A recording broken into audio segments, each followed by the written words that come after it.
सास बनी डंडे वाली भूत। शिखा की नई नई शादी हुई थी। उसका मायका और ससुराल दोनों कानपुर में ही थे, इसलिए उसके भाई अक्सर उससे मिलने आते जाते रहते थे। यह बात शिखा की सास मीना को बिल्कुल पसंद नहीं थी। मम्मी जी, आज राहुल भैया आ रहे हैं।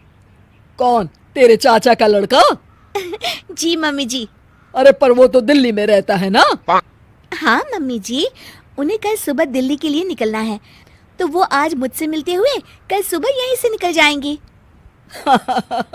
हमने तो धर्मशाला खोल रखी है ना। कुछ कहा क्या मम्मी जी?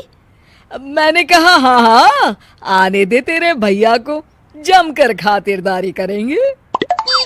अब तो कुछ करना ही पड़ेगा, इससे पहले कि मेरा घर धर्मशाला बन जाए। ये कैसी बातें कर रही हो मीना?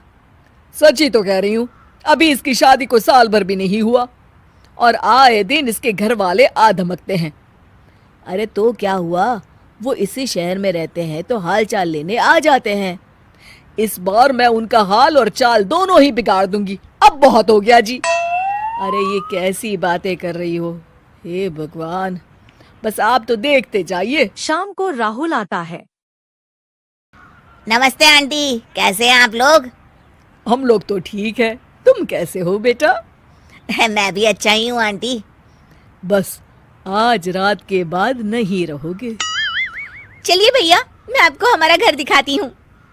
रात में खाने के टेबल पर शिखा, रोहित कहीं दिखाई नहीं दे रहा।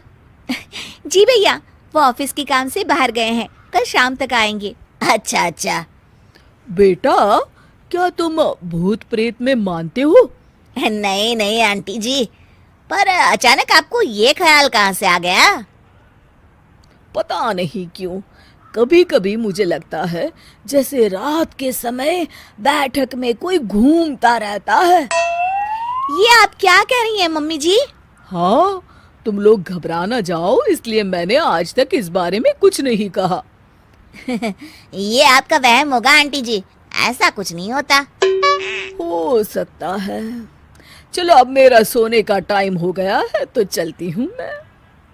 शिखा बेटा, राहुल के सोने की व्यवस्था वहीं दीवान पर कर देना।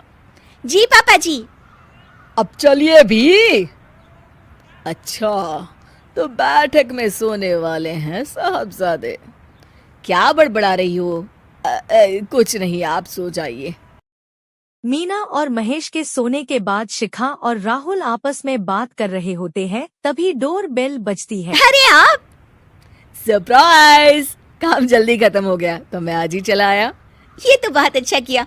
देखिए राहुल भैया भी आए हुए हैं, आप दोनों का मिलना भी हो जाएगा। कैसे हो रोहित? मैं तो ठीक हूँ भैया। शिखा, मैं भी आज यहीं सो जाता हूँ, राहुल भैया से बातचीत भी हो जाएगी।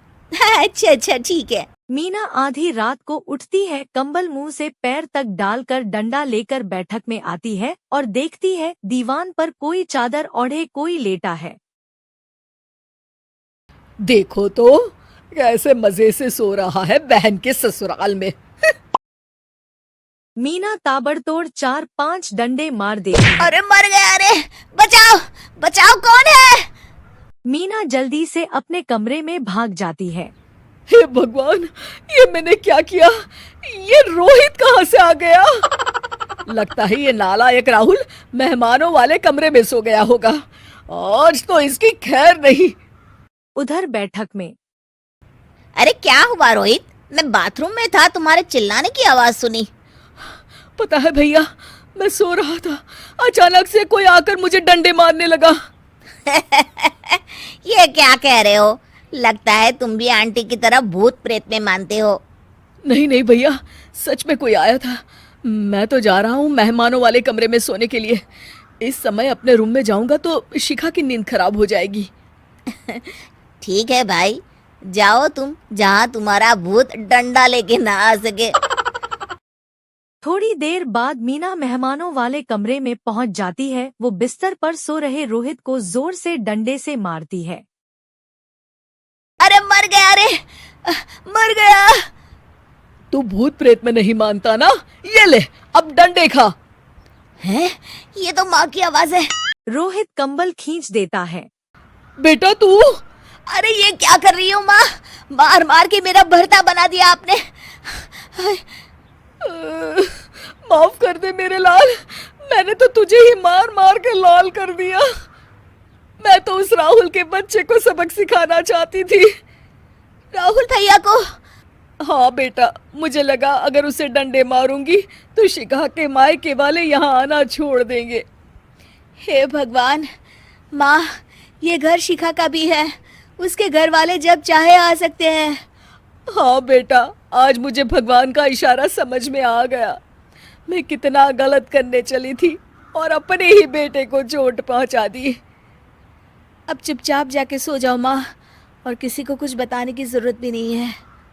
शिक्षा दूसरों का बुरा चाहने वालों के साथ बुरा ही होता है।